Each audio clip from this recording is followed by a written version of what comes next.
دیکھیں محسن نقوی صاحب جو ہیں کہتے ہیں کہ آپ بھی اندر آئیں، 9 مئی کے چکر میں، پی ٹی آئی کے چکر میں یہ ریڑھی بانوں کو اٹھا رہے ہیں۔ 30 نومبر کی شام کو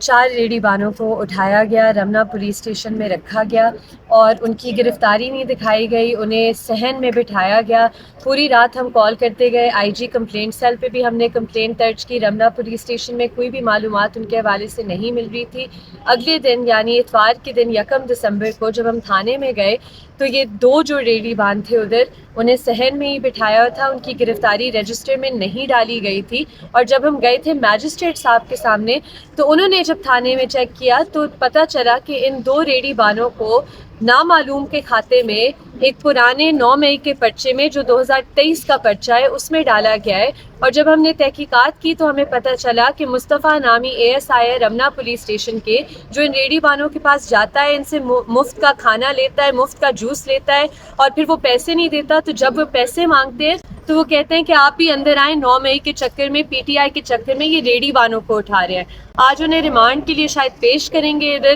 تو ہم انتظار کر رہے ہیں ادھر انسداد دہشت گردی میں۔ لیکن یہ انتہائی افسوس کی بات ہے کہ پولیس کو اتنا لائسنس دیا گیا ہے کہ پیسے کماؤ، جس کو آپ نے اندر کرنا ہے، اگر وہ پشتون ہے، افغان ہے، اٹھا کے اندر پھینکے، چاہے اس کا تعلق ہو پی ٹی آئی سے یا نہ ہو۔ اچھا یہ بتائیے گا کہ اس وقت تو جو ثانیہ ڈی چوک کے معاملے کے اوپر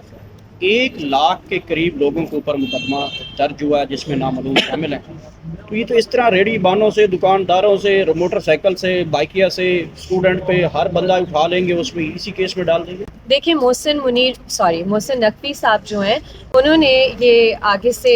لائسنس دیا ہوا ہے پولیس کو کہ جی آپ جائیں، لوگوں کو آپ اٹھائیں، اور یہی تو سارا مسئلہ ہے کہ انہوں نے اپنے نمبر پورے کرنے ہیں، ہیڈ کاؤنٹ پورے کرنے ہیں، کیونکہ آئی جی صاحب نے کہہ دیا جی 600 یہ لوگ گرفتار ہوئے ہیں، کئی ہزار لوگ گرفتار ہوئے ہیں، تو اب یہ لوگوں کو پکڑیں گے جو پشتون ہیں اور جو افغان ہیں، یہ دکھانے کے لیے کہ پشتون اور افغان پی ٹی آئی کے پروٹیسٹ میں تھے، چاہے وہ ادھر تھے بھی نہیں۔ تو یہ جو ایک ابیوسو لا ہو رہا ہے، عدالتوں کو ایک سٹینڈ لینا ہوگا، اگر عدالتیں سٹینڈ لے گی تو یہ سلسلہ ادھر ہی رک جائے گا۔